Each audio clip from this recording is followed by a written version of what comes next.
မင်္ဂလာပါကျွန်တော်တို့ဒီနေ့ relative clauses တွေ functional classification အကြောင်းကျွန်တော်တို့ဒီဟာသိလာမှာဖြစ်ပါတယ် relative clauses တွေကို functional classification လုပ်တဲ့အခါမှာfunctional ဆိုတာပါလေလွတ်ဆောင်ချက်ကို functional လို့ခေါ်တာပေါ့နော် classification ဆိုတာ classify လုပ်တာပေါ့အမျိုးအစားခွဲခြားတာပေါ့လွတ်ဆောင်ချက်အလိုက်အမျိုးအစားခွဲခြားတဲ့အခါမှာrelative clause က၄မျိုးထွက်လာမှာဖြစ်ပါတယ်အဲ၄မျိုးထဲမှာ number 1 integrated relatives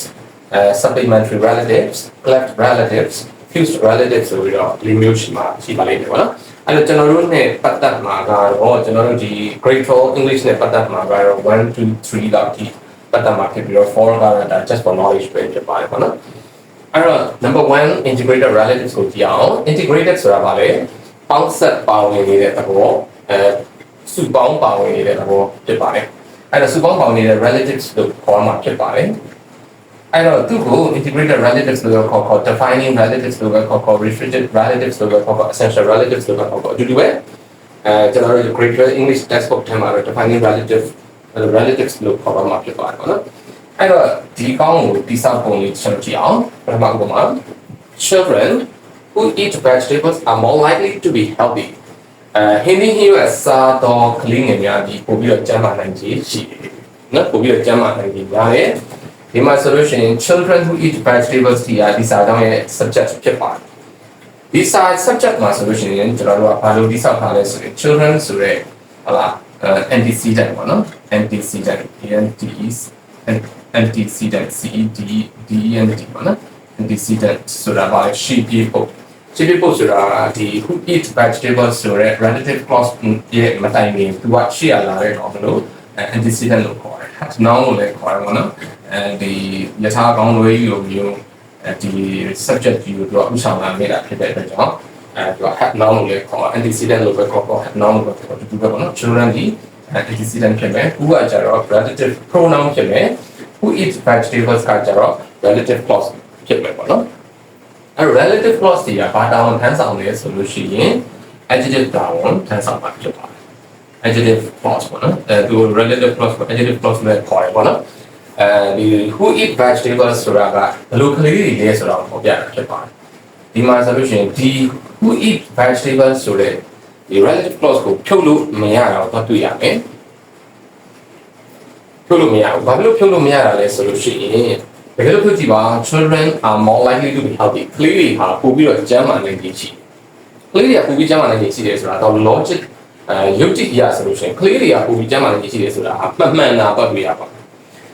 ဘာပါမှမှန်မလဲဘာပါမှ logic မှန်သွားမလဲဆို who eat vegetables ဆိုတာဒီပါလာမှဟင်းသီးဟင်းရွက်စားတော့ကလေးငယ်များဟာပိုပြီးတော့ကျန်းမာနိုင်ရှိတယ်ဆိုပြီးတော့အတိတ်ပဲဒီရရော logic အရာရော grammar အရာမှန်ကန်တဲ့စာကြောင်းရမှာဖြစ်ပါတယ်အဲ့တော့ဒီကောင်ဟာဒီ main clause ကြီးထဲမှာဒီ relative clause ဒီ main clause က general ရဲ့ main clause ပေါ့နော်အဲ့ main clause ထဲမှာသူဒီ nit ဝင်နေတယ်ဖြုတ်လို့မရဘူးပေါင်းဆက်ပါဝင်နေတဲ့တသားလေးဖြစ်နေတဲ့အတွက် integrated relatives ကိုခေါ်တာဖြစ်ပါတယ် defining relative လို့ဘာလို့ခေါ်လဲ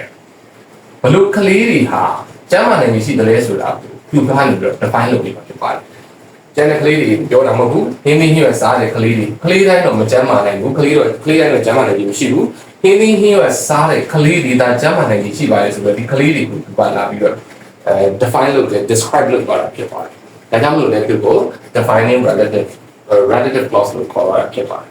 now restricted relative clause ဘာလဲ restricted ဆိုတာလေကန့်သက်ထားတာကန့်သက်တာဒီမှာဆိုလို့ရှိရင်ကလေးတိုင်းကိုပြောတာမဟုတ်ဘူးဟင်းသီးဟင်းရွက်စားတဲ့ကလေးတွေကိုပဲပြောတာဆိုပြီးတော့ဟင်းသီးရွက်စားတဲ့ကလေးတွေကိုဒါ highlight လုပ်လိုက်တယ်ဟင်းသီးရွက်စားတဲ့ကလေးတွေကိုဒါ restrict လုပ်လိုက်တယ်ကလေးတိုင်းကိုပြောခြင်းမဟုတ်ဘူးဟင်းသီးရွက်စားတဲ့ကလေးတွေဒါဖြစ်ပါရဲ့ဆိုပြီးတော့ restrict လုပ်လိုက်တယ် restrict ဆိုတာကဒါပါလဲဆိုကန့်သက်တဲ့သဘောဖြစ်ပါတယ်အကန့်သက်လုပ်လိုက်တာဘလို့ကလေးတိုင်းကိုမပြောဘဲနဲ့ခင်းရစားတဲ့ကလေးလေးဆိုပြီးတော့ကန့်သက်ထိချုပ်လိုက်တာဖြစ်တဲ့အတွက်ကြောင့်ဒီ who eat vegetables for restricted relative clause လို့ခေါ်တာဖြစ်ပါတယ် essential clause ဒါကတော့မရှိမဖြစ်ခုနကပြောပြီးသားဒီကောင်ဖြုတ်လိုက်တယ်ဆိုတော့ logic ရမှန်တယ်တော့စာကြောင်းဖြစ်သွားမယ်ဒီကောင်ကိုထည့်မှာဒါဒီစာကြောင်းဟာ logic ရအဓိပ္ပာယ်ရမှန်ကန်တဲ့စာကြောင်းဖြစ်တယ်ဒီ relative clause ဒီ main clause ကြီးအတွက်အသက်သွေးကြောလိုမျိုးမရှိမဖြစ်လိုအပ်နေတဲ့ clause ဖြစ်တဲ့အတွက်ကြောင့်လည်း essential relative လို့ခေါ်တာဖြစ်ပါတယ်နော်ကဲတော့ကျွန်တော်တို့ဒီစာကြောင်းဒီ example ပြီးတော့ရင်နောက်ထပ်ဒီ supplementary relatives ကိုကြည့်အောင် supplementary relatives ဆိုတာက ထပ်ဖြစ်ရတဲ့ relatives ဖြစ်ပါတယ်ဖြစ်ဆွတ်တဲ့ relative ဖြစ်ပါတယ် supplement ဆိုတာကကျွန်တော်တို့ဒီဟာလာ clean တွေကိုဖြစ်ဆွတ်စာကျွေးလို့ရတယ်ဒါလည်းဖြစ်ဆွတ်တဲ့ relative လို့ဒါခေါ်တာဖြစ်ပါတယ်ပေါ့နော် the Eiffel Tower which was built in 1889 attracts millions of visitors 1889မှာတည်ဆောက်ခဲ့တော့ Eiffel Tower ဒီနံပါတ်များဆိုဆွဲဆောင်နေပါတယ်ပေါ့နော်အဲ့တော့ဒီစာကြောင်းမှာဒီ Eiffel Tower ဒီ antecedent had noun ဖြစ်ပါတယ် which ကတော့ relative pronoun ဖြစ်ပါတယ် which was built in 1889 ဒီthe relative clause ဖြစ်ပါတယ်ဒီမှာကျတော့ကျွန်တော်တို့တွေက relative clause လို့ခေါ်လိုက်ပြီးဆိုပေမဲ့သူကအပေါ်ကနေမတူတာကဖြုတ်ခဲ့ရင်လည်းအထိပ္ပယ်ဟာမှန်ကန်သောစာကြောင်း logic အရာလည်းယက်တည်နိုင်သောစာကြောင်းတစ်ကြောင်းရမှာဖြစ်ပါတယ်ဒီမှာ the Eiffel Tower attracts millions of visitors ဖြုတ်ကြည့်မယ်ပေါ့ဒါစိတ်ကူးနဲ့ဖြုတ်ကြည့်မယ်ပေါ့နော် Eiffel Tower ဒီ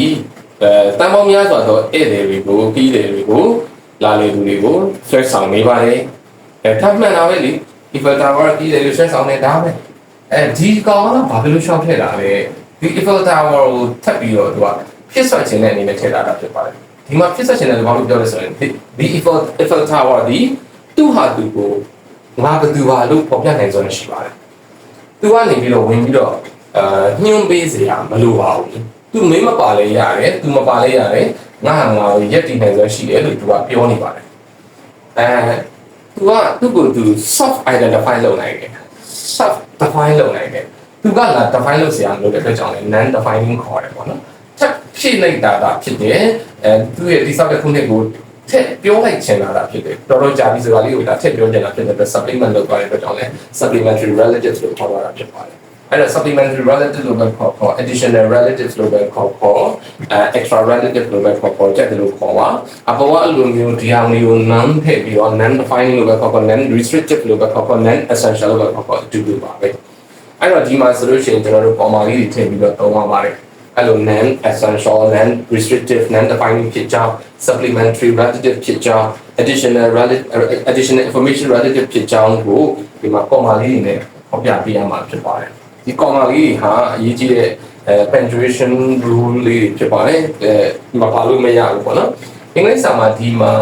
ဒီ relative clause မှာဒါမဟုတ်ဘူးအင်္ဂလိပ်စာမှာ additional information ပေးတဲ့အခါတိုင်းမှာစာရေးသူဟာစာဖတ်သူကို comma လေးတွေနဲ့ခံပြီးတော့ဒါကတော့မပါထက်မဖတ်လဲရတယ်ဒါကတော့ additional information ပေးနေတာဖြစ်တယ်ဆိုပြီးတော့ဖော်ပြခြင်း comma လေးတွေခံလေးရှိပါတယ်ဒါ relative clause မှာမဟုတ်ဘူးကျန်တဲ့ immediate extra information မှာဆိုအင်္ဂလိပ်စာမှာ comma ခံရလေးရှိပါတယ်အဲ့တော့ဒီ comma လေးတွေနေရာမှာကျွန်တော်တို့အရင်ဆိုလို့ဥစားပေါ့နော်ဟို လက်သေးကွန်းလေးတွေဟလာ parenthesis လေးတွေသုံးသွားတာလေးရှိပါတယ်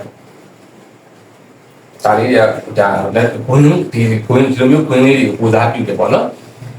အဲ့တော့ဒီမှာဆိုရင် comma လေးတွေက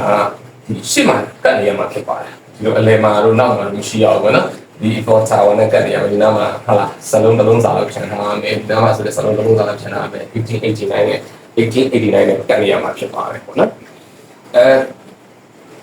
ဖတ်တဲ့အခါကျတော့ဒါကတော့ရေးတဲ့အခါပေါ့နော်ဖတ်တဲ့အခါကျတော့အဲ့နေရာလေးတွေမှာခဏလောက်ရက်ပြီးတော့ဖတ်သွားမှာဖြစ်ပါတယ်ဒီနေရာလေးမှာခဏလောက်ရရတယ်ပေါ့နော်ကျွန်တော်ဖတ်ပြပါမယ်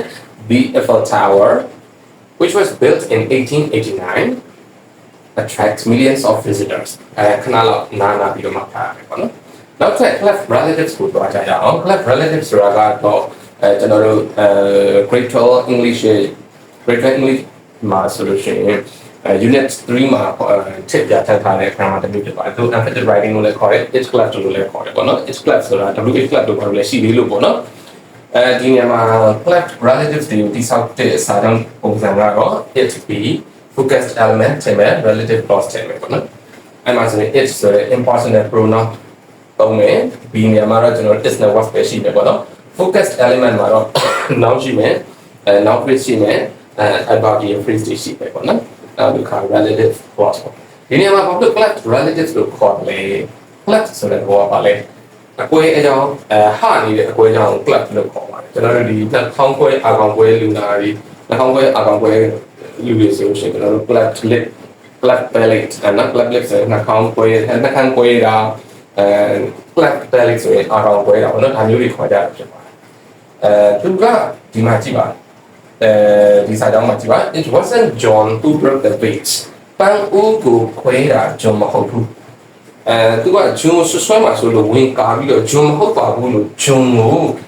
ဒီမှာ foregrounded ဖြစ်အောင်ဝင်ပြောထားတာဖြစ်ပါတယ် foregrounded ဆိုတာကတော့ဒါအလေးပေးတာအသားပေးတာပြောတာဖြစ်ပါတယ်ဂျွန်မဟုတ်ဘူးဆိုတာအင်းမြင်နေတာဖြစ်ပါတယ်ဒီနေရာမှာ John ဟာ foregrounded လောက်ခံထားရတယ် John ကိုအလေးပေးခံထားရတယ် John ဟာအလေးပေးခံတာဘယ်လိုလာအလေးပေးတာလဲဒီ relative clause ဖြစ်တဲ့ who broke the vase ကလာပြီးတော့foreground လောက်သွားတာဖြစ်ပါတယ်နောက်တစ်ခါ John ဒီစာကြောင်းမှာ wasn't ကိုဖြုတ်လိုက်မယ်ဆိုလို့ရှိရင် it was John who broke the vase ပန်းကိုJohn ဘောဆိုပြီး John လက်ဆွဲပြီးတော့ကိုပဲလေးနဲ့အောင်ဖော်ပြတဲ့အတွက်ကြောင့်လည်း affected writing လို့ခေါ်တာဖြစ်ပါတယ်ဒီမှာဆိုလို့ရှိရင် relative လို့ဘာလို့ခေါ်လဲဆိုတော့ John ဆိုတဲ့မူရင်းစာအကြောင်း subject နဲ့သူ့ရဲ့ predicate နဲ့ who ဆိုတဲ့ relative clause နဲ့ဂျားလေးကဝင်ပြီးတော့ဟိုတော့အပိုင်းခြားခံလိုက်ရတာသဘောတွေ့ရပါလိမ့်မယ်ဒီမှာဆိုအဲဒါကြောင့်မလို့လေသူ့ကို relative လို့ခေါ်တာဖြစ်ပါတယ်ကဲအဲ့တော့ကျွန်တော်တို့နောက်တစ်ခါfused relatives တောင်းပြောကြရအောင် fused relatives ကို free relatives ဆိုတဲ့ခေါ်ပါလိမ့်မယ်ပေါ့နော်အဲ့တော့ fused relatives ဆိုတဲ့သဘောတော့ကြည့်ရအောင် I'll eat what you cook မင်းချက်တာကိုငါစားမှာပဲဒီနေရာမှာ what ဆိုတာဒီဒီမှာ the thing နဲ့ which ဆိုတာလေးကိုပေါင်းစပ်ထားတဲ့သဘောဖြစ်ပါတယ် the thing ဆိုတဲ့ antecedent နဲ့ which ဆိုတဲ့ relative pronoun တွေကိုပေါင်းစပ်ပြီးတော့ what လို့ကျွန်တော်တို့သုံးလိုက်တာဖြစ်ပါတယ်ဒါကြောင့်မို့သူ့ကိုပေါင်းစပ်လိုက်တဲ့အတွက်ကြောင့် fused ပေါင်းစပ်ထားတဲ့ relative လို့ခေါ်တာဖြစ်ပါတယ်မင်းချက်တာကိုငါစားမှာပဲဒီနေရာမှာ what's the thing နဲ့ which နဲ့ပေါင်းစပ်ထားတဲ့သဘောဖြစ်ပါတယ်ပေါ့နော်ဒါကြောင့်လို့ fused relative လို့ခေါ်တာပါ whoever arrives first will be served first အရင်ရောက်တဲ့သူကိုတော့အရင်ရောင်းသွားမှာပဲဒီမှာဆိုလို့ရှိရင်ရောင်းကောင်းတဲ့ပစ္စည်းတစ်ခုကိုကြော်ညာတဲ့သဘောနဲ့ရေးထားတဲ့စာကြောင်းဖြစ်ပါလိမ့်မယ်အဲ့တော့အရင်ရောက်တဲ့သူအရင်ရောင်းသွားမှာပဲနောက်ရောက်တဲ့သူကတော့ဟုတ်လားကျန်တာမကျန်တာသူတို့ဒါပေါ့နော်ဟိုတာဝန်ယူနိုင်မှုဆိုတဲ့သဘောနဲ့ရေးထားတာဖြစ်ပါတယ်အရင်ရောက်တဲ့သူကိုအရင်ရောင်းသွားမှာပဲဒီနေရာမှာ whoever the person ဆိုတဲ့ antecedent နဲ့ who ဆိုတဲ့relative pronoun တွေကိုပေါင်းစပ်ထားတဲ့သဘောကိုပြသွားပါတယ်ပေါ့နော်ဒီနေရာမှာ whoever နဲ့ anyone နဲ့ who နဲ့တော့လည်းကောင်းဟုတ်လားanyone နဲ့ who နဲ့တော့လည်းကောင်းအဲ့လိုမျိုးဟို antecedent နဲ့ relative pronoun တွေကိုပေါင်းစပ်ထားပြီးတော့ whoever လို့သုံးလိုက်တဲ့အတွက်ကြောင့်လည်းသူတို့ fused relatives လို့ခေါ်တာဖြစ်ပါတယ်